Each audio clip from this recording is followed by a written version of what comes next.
Good morning, good afternoon, and good evening, tarot and astrology fans. You guys are awesome, and today is awesome. Today was rather cold. However, I still got myself out here, so here we go. The last card draw of the day. We're going with the animal spirits, and sweet Jesus. So the cobra is popping out. I'm gonna go ahead and draw, the same.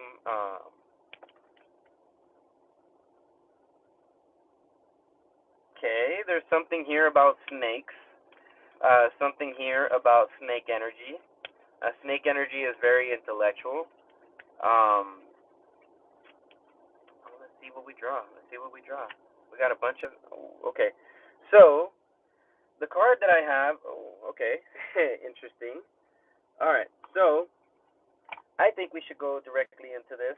The cobra basically describes a situation in which, well, when it came out in the reverse. So I'll read it in the reverse. The Cobra card, in and of itself, is a card that's pointing up, right? You look at the energy, it's pointing up, it's very aggressive. The energy of the Cobra is, I feel, in terms of this energy, I feel like some of you guys have been backed into a corner. I feel like whatever the situation is that's been going on over the last couple months, over the last week, or longer, I don't know. I've only been doing this for about 5 days now. It describes a situation where you've learned to temper yourself. You've learned that in terms of the energy that you're presenting, it was too fiery. It was too aggressive. So in turn, you switched it to a watery energy. You switched it to an energy that's more. I wouldn't say cooled down, but I would say it's a more contemplative energy. So that with the snake in the reverse, right? Both of these cards were reversed. You have water and air, which normally you would have earth and fire, right? But you have water and air, so a lot of emotions, a lot of thought process, a lot of thinking, a lot of contemplating, things like that. Actually, that's what the reading has been about. Has been a lot of contemplation, a lot of reading. I mean, a lot of thinking, a lot of scratching your head on a lot of different things. But I'll go ahead and describe the energies of the cobra and the snake. But first, I want to get to the zebra, because the zebra also came out in the reverse. Now, the zebra, if you're really understanding your intuition and how your intuition works, and you're connected to the fire of source, then what ends up happening is you start to be able to read the patterns not just in yourself, but you also start to be able to read the patterns in your environment. Now, I feel with this card in the reverse, once again, water energy, a lot of just kind of sitting there in your emotions, not really taking a look at your own patterns or the patterns of the outside world. So I'm going to go ahead and go into the energy for all three of these. But I do want to, real quick, point out that the energy that is at the bottom is the energy of the fox. The energy of the fox is very elusive. So answers right now might be elusive for you. Remember those messages from source. You got to pay attention to the ones that come in like, yeah, I never really considered that.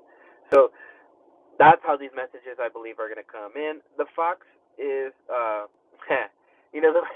the one thing that I think about whenever I look at the fox is, what does the fox say? And of course, there's various different things that people have said, but what does the fox really say? In a sense, is what is intuition really telling you? What is source really telling you? This energy is the energy of Earth. It's a very, very grounded energy. So when you tap into your meditation routines, when you tap into your qigong routines, when you tap into doing something that you like, for instance, me doing tarot, astrology, and all of that, I can tap into that wisdom from source. So this energy of the fox is very, very present in this reading. The fox is very, very focus driven. So whatever it is that you got your eyes on, or whatever it is that you're focused on, I believe that that situation calls for you to take it in a less aggressive manner, or to approach it in a less aggressive manner. But maybe aggression for some of you guys might be the key to how you make things move. And so trying to work from a space of intuition might be somewhat of a somewhat of a impossibility. But let's go into this energy here. First, I want to start off with the Cobra energy because that's the energy that came out.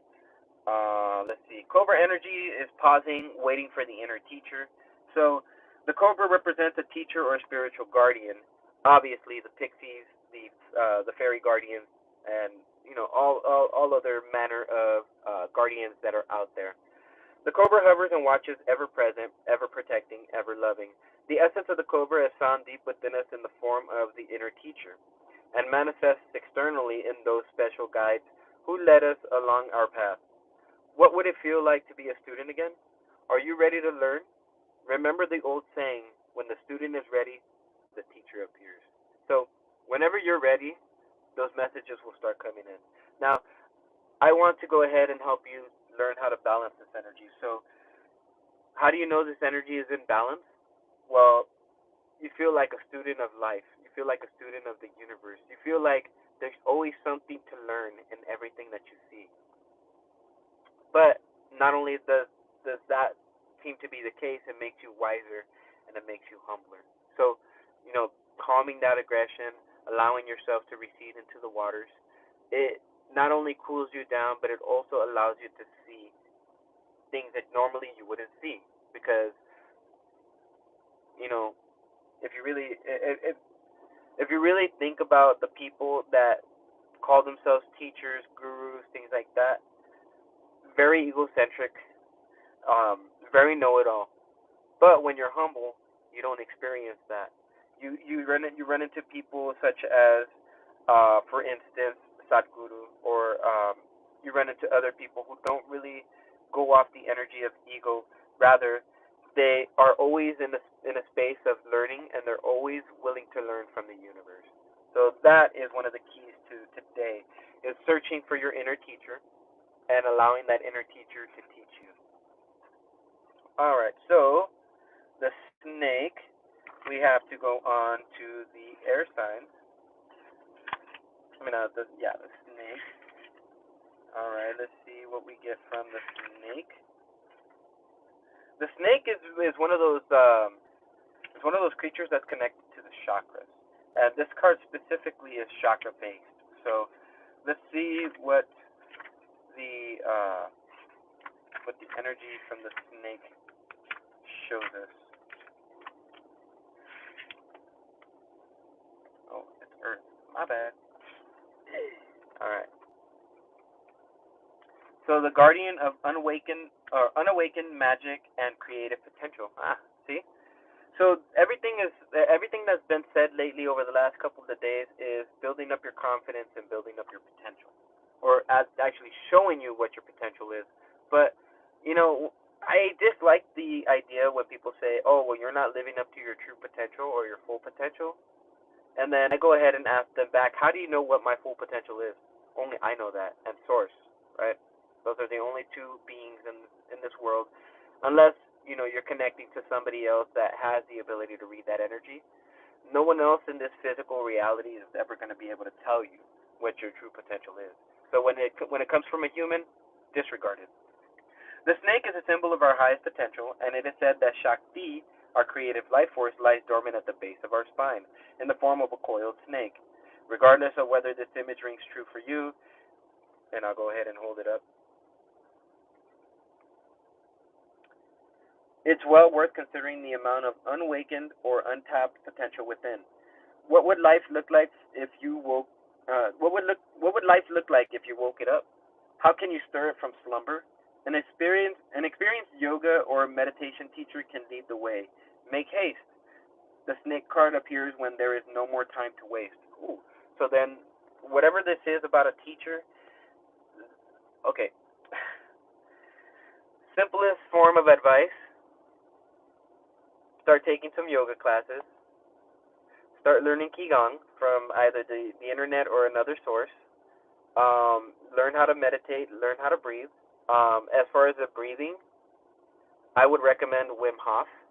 Wim Hof is basically a person who was able to run in Alaska on cold weather with just like his underwear, basically be able to swim in the water, and a lot of it, your strengths, your feelings, everything has to do a lot with breath and breath work. That's why yoga and meditation and qigong are so effective.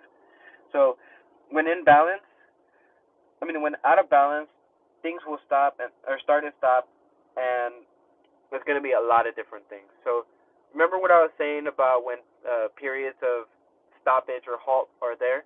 There's a necessity to balance yourself. There's a necessity to tap that power from within.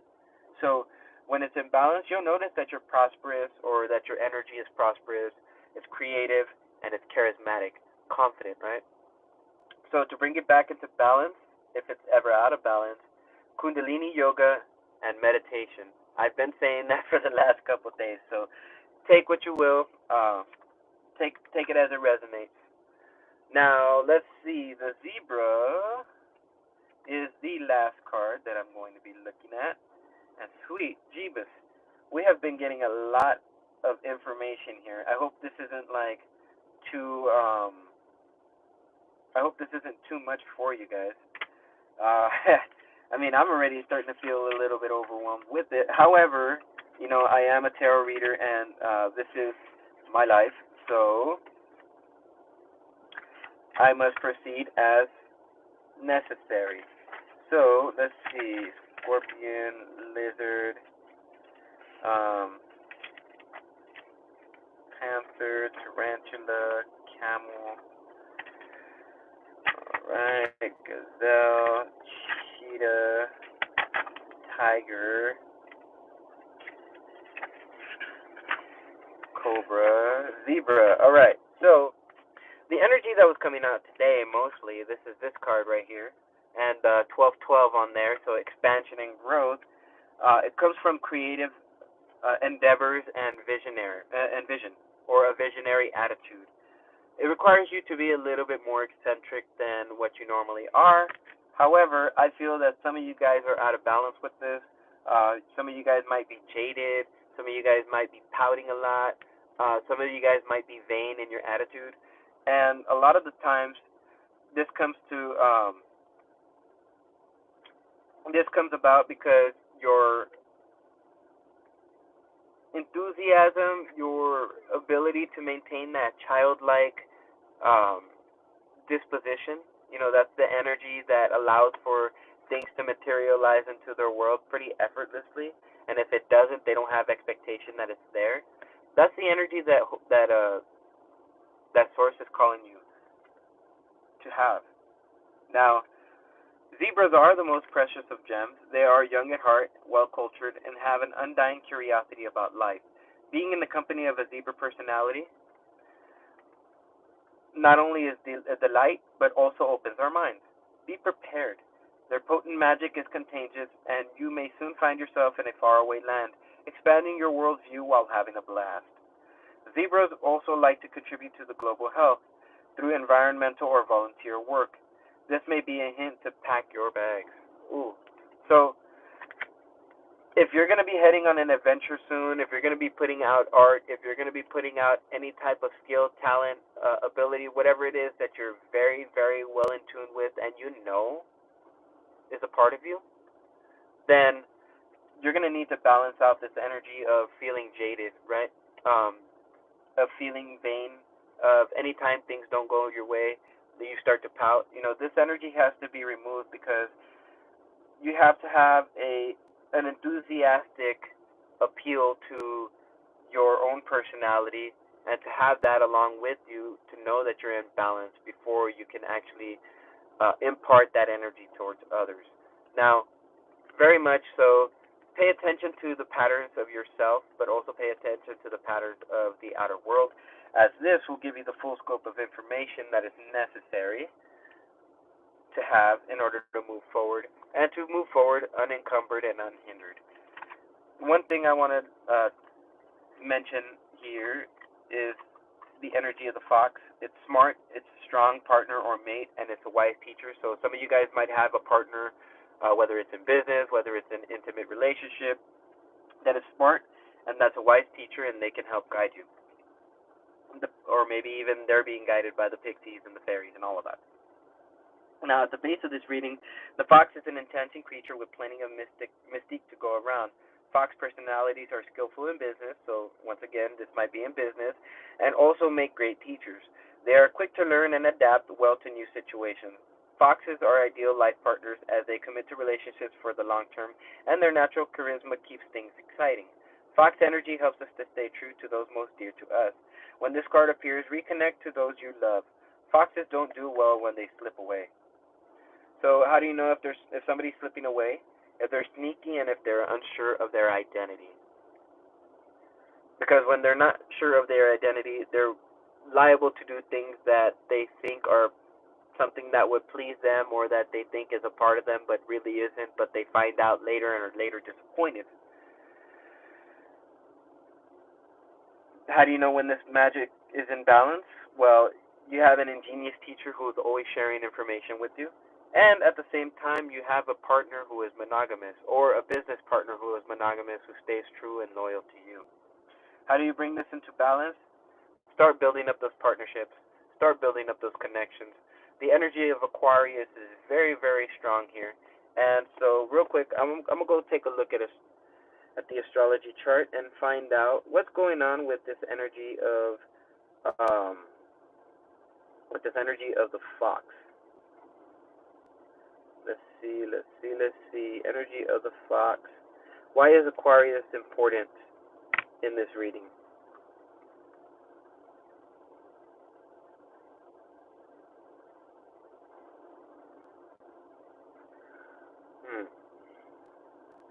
So, looking at the astrology chart,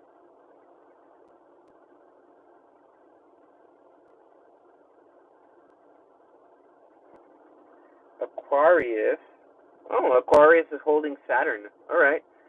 So Saturn in Aquarius is essentially telling you to go through your connections and go through them, like a checklist. Check off the things that you like, check off the things that you don't like. That will help you quite a bit in understanding a lot of the different things that are going on in this energy right now. The energy that you should be encompassing is that of somebody that's exciting, somebody that's charismatic, somebody that is willing to take the time to go on an adventure if necessary to search for their truth and to search for their power. Now, there's something about the wild unknown, right? The wild unknown that you're supposed to go into, and you're supposed to go into it with the energy of the animal spirits, the energy of a dragon, the energy of a fox.